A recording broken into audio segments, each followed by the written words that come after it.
2022년 2월부터 시작된 러시아-우크라이나 전쟁은 현재까지 3년 이상 지속되면서 양국 모두에게 막대한 피해를 가져왔다. 국제기구들의 분석에 따르면 이 분쟁으로 인한 경제적 손실 규모는 역사상 유례를 찾기 어려운 수준에 달하고 있다. 우크라이나 재무부의 추산에 따르면 전쟁으로 인한 파괴와 생산 및 수출 중단에 따른 경제적 피해 규모가 이미 5천억 달러를 넘어섰다고 발표했다. 이는 우크라이나의 2020년 GDP의 거의 4배에 해당하는 엄청난 규모이다. 기반시설의 약 3분의 1이 파괴되어 재건과 수리에만 600억에서 1190억 달러가 필요할 것으로 예상되며 우크라이나 총리는 총 6천억 달러의 재건 비용이 필요하다고 밝힌 바 있다. 한편 침공을 시작한 러시아 역시 상당한 경제적 타격을 받고 있다. 미국 정부는 전쟁과 서방의 제재로 인한 러시아의 경제적 손실이 2025년까지 약 1조 3천억 달러에 달할 것으로 추정한다고 발표했다. 이와 함께 러시아의 침공에 대한 직접적인 재정 지출은 2,500억 달러로 추정되는데 이는 러시아가 예상치 못한 비용이라고 분석되고 있다. 인명피해 역시 심각한 수준이다. 우크라이나는 전국이 전쟁터가 되면서 1천만 명가량의 난민이 발생했으며 50만 명 이상의 병사가 죽거나 다쳤다고 발표했다. 러시아의 피해 규모도 상당한 것으로 추정되는데 14만 6천 명에서 21만 1천 명 사이의 전사자가 발생한 것으로 각종 분석기관들이 추정하고 있다. 다만 러시아는 자국 내 여론 통제를 위해 전사 규모를 축소, 발표하고 있어 실제 사상자 규모를 정확히 파악하기는 어려운 상황이다. 이러한 경제적, 인적 피해는 단순히 양국에만 국한되지 않고 전 세계적인 파급 효과를 가져오고 있다. 에너지와 식량 가격 상승으로 세계 경제가 비틀거리고 있으며 특히 저소득 국가의 빈곤 계층은 생존 위기에 직면하고 있다. 우크라이나가 역사적으로 곡물의 최대 수출국 중 하나였는데 2021년 우크라이나 곡물은 전 세계 4억 명의 사람들을 먹였다. 전쟁 초기 5개월 동안 우크라이나가 흑해를 통과하는 주요 운송로를 통해 곡물을 수출할 수 없었던 상황이 세계 기아 위기를 악화시켰다. 경제 전문가들은 이번 전쟁의 경제적 결과가 단순히 물리적 파괴에 그치지 않고 장기적으로 글로벌 경제 구조 자체를 변화시킬 수 있다고 분석하고 있다. 특히 에너지 공급망의 재편, 무역 네트워크의 변화, 국제 금융 시스템의 조정 등이 향후 수십 년간 지속될 것으로 예상된다고 전망하고 있다. 2025년 7월 러시아 극동 지역인 캄차카반도에서 역사적 규모의 자연재해가 발생했다. 이는 현재 진행 중인 우크라이나 전쟁과 맞물려 러시아가 직면한 복합적 위기 상황을 더욱 심화시키는 요인으로 작용하고 있다. 7월 20일부터 시작된 일련의 지진 활동은 규모 6.7, 7.4를 거쳐 7월 30일 현지 시각 11시 24분에 규모 8.8의 본진으로 절정에 달했다. 이는 비슷한 진원력을 가졌던 세베로쿠릴 스크 지진 이후 73년 만에 대규모 지진으로 기록되었다. 2011년 동일본 대지진 이후 발생한 지진 중 규모가 가장 큰 지진이며 20세기 이후 계기 관측된 지진 중에서도 1906년 콜롬비아 지진과 2010년 칠레 지진과 함께 역대 6위에 해당하는 지진으로 분류되고 있다. 지진의 물리적 특성을 살펴보면 길이 500km, 폭 200km의 역단층이 움직이면서 발생한 것으로 추정되며 이는 엄청난 지질학적 에너지가 한 번에 방출되었음을 의미한다. 지진의 여파로 일본 기상청은 동북 지방 동해안의 예상 높이 3m의 쓰나미를 예보하며 일본 서부 해안에 쓰나미주의보를 발령했다.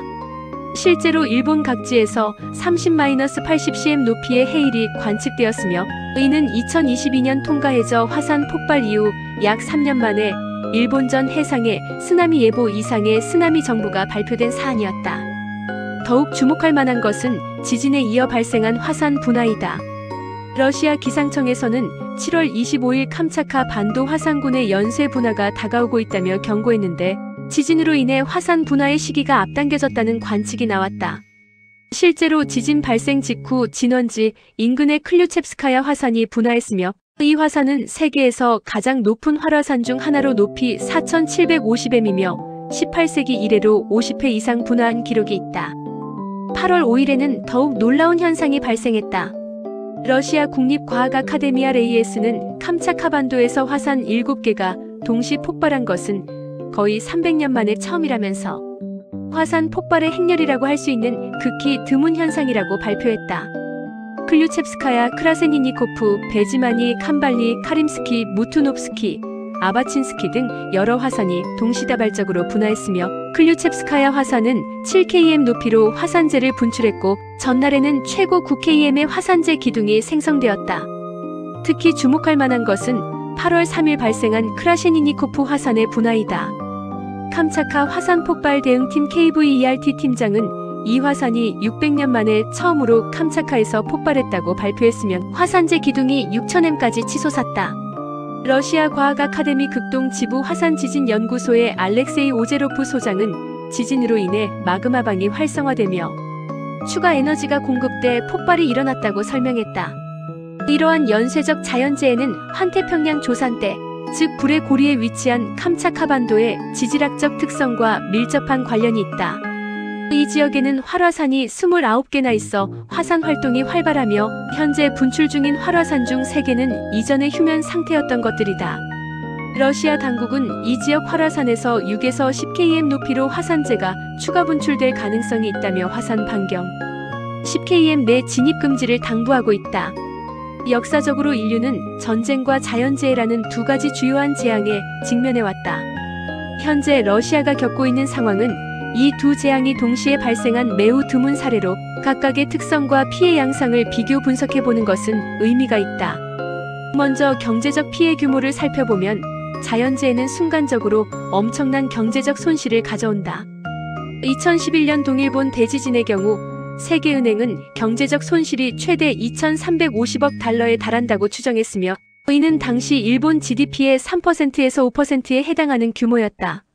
일본 정부도 16조에서 25조엔의 피해액을 발표했는데 이는 1995년 고베 대지진의 피해액 10조엔보다 2.5배 큰 규모였다.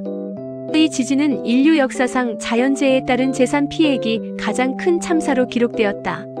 2023년 튀르키예 시리아 대지진의 경우에도 상당한 경제적 타격을 보였다. 미국 지질조사국은 사망자가 10만 명을 넘길 확률을 24%로 추정했으며 튀르키예의 경제적 손실 추정 규모를 GDP의 최대 10%까지 올려잡았다. 실제로 터키에서 42,300명 이상, 시리아에서 6,600명 이상 등 총 48,900명이 넘는 사망자가 발생했으며 이는 2010년 IT 지진 이래 전 세계에서 사망자가 제일 많은 지진으로 기록되었다. 반면 전쟁의 경우 피해가 장기간에 걸쳐 누적되는 특성을 보인다. 현재 진행 중인 우크라이나 전쟁은 3년 이상 지속되면서 피해 규모가 지속적으로 증가하고 있다. 우크라이나의 경우 이미 5천억 달러를 넘는 경제적 피해가 발생했으며 러시아 역시 1조 3천억 달러의 경제적 손실이 예상되고 있다. 이는 단기간에 발생한 자연재해 피해를 훨씬 상회하는 규모이다. 인명피해 측면에서도 흥미로운 차이를 보인다. 자연재해는 단기간에 집중적인 인명피해를 가져온다. 역사적으로 가장 큰 화산 폭발 중 하나인 1815년 탐보라 화산의 경우 폭발 직후 낙진과 용암으로 1만여 명이 사망했으나 폭발 이후 온도 하강과 기후변화로 인한 기아질병으로 8만 2천 명이 추가로 사망한 것으로 추정된다. 1883년 크라카타우 화산 폭발에서는 해협 양쪽 마을 165개가 폐허가 되고 3만 6천여 명이 순식간에 사망했다. 전쟁의 경우 인명피해가 장기간에 걸쳐 지속적으로 발생한다. 우크라이나 전쟁에서는 우크라이나 측에서 50만 명 이상의 병사 사상자가, 러시아 측에서는 14만에서 21만 명의 전사자가 발생한 것으로 추정되며 민간인 사상자도 지속적으로 증가하고 있다. 2024년 10월까지 사망자 1만 2천여 명을 포함해 민간인 사상자는 약 3만 9천 명에 달했다고 보고되었다. 영향 범위 측면에서는 각각 다른 특성을 보인다. 대규모 화산 폭발의 경우 전 지구적 기후 변화를 일으킬 수 있다. 1815년 탐보라 화산은 전 세계 연평균 온도를 5하강시켰으며 북미 지역에 여름철 50cm 폭설이 내리고 이듬해에는 여름이 없는 현상까지 발생했다.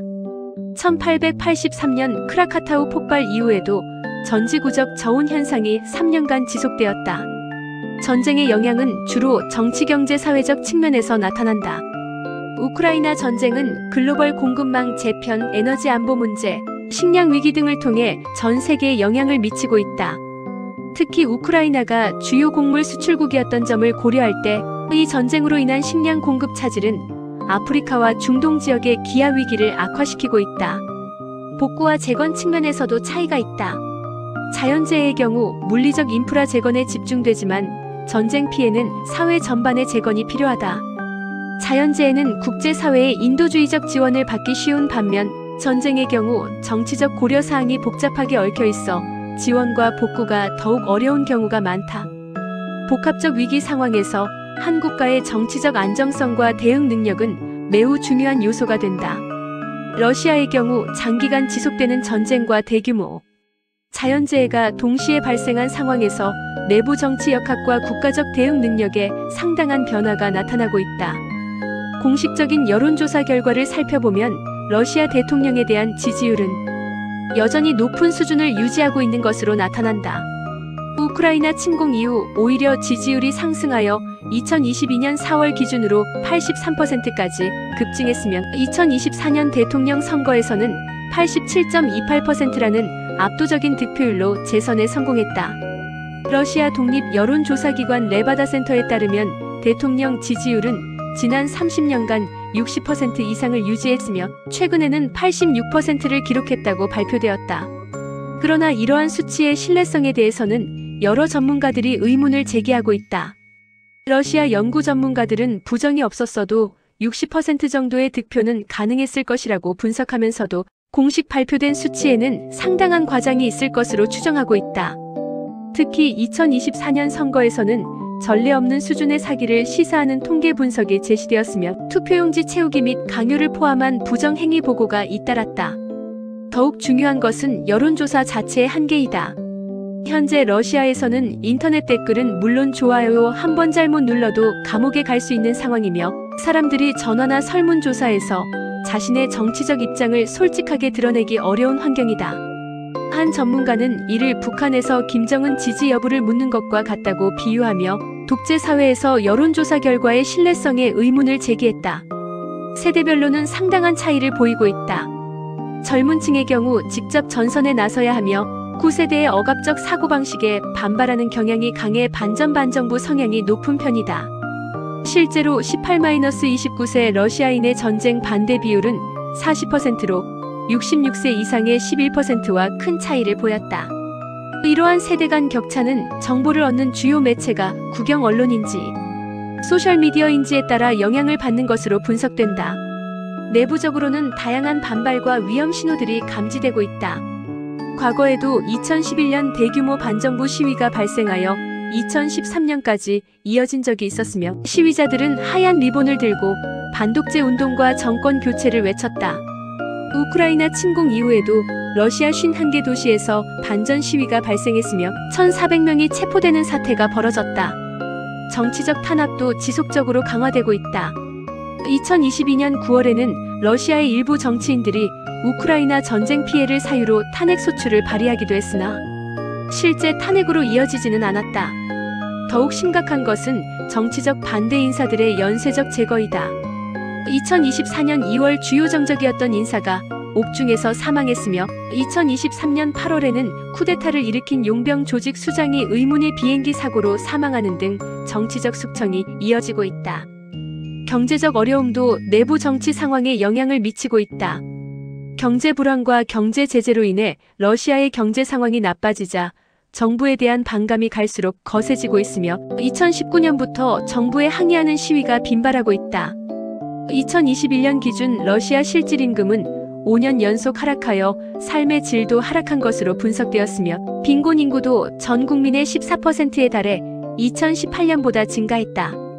자연재해 대응 측면에서는 상대적으로 효과적인 모습을 보이고 있다. 캄차카 대지진 발생 당시 지진 발생 약 한 달 전에 쓰나미 조기경보 시스템을 구축해 테스트를 완료했던 덕분에 큰 피해 없이 주민들이 대피할 수 있었다. 현지에서 지진으로 인한 심각한 인명피해는 발생하지 않았으며 부상자들이 있었으나 중상자는 없다고 보고되었다. 강진으로 병원 건물이 흔들리는 상황에서도 수술을 멈추지 않은 의료진들에 대해 포상을 수여하겠다고 발표하는 등 위기 상황에서의 리더십을 보여주려 노력하고 있다. 그러나 전쟁과 자연재해라는 이중 부담은 국가 자원의 분산을 가져올 수밖에 없다. 전쟁 수행을 위한 군사비 지출과 재해, 복구를 위한 예산이 동시에 필요한 상황에서 제한된 국가 재원의 효율적 배분이 중요한 과제가 되고 있다. 특히 국제 제재로 인해 외부 지원을 받기 어려운 상황에서 모든 부담을 자체적으로 감당해야 하는 것은 상당한 압박 요인이 되고 있다.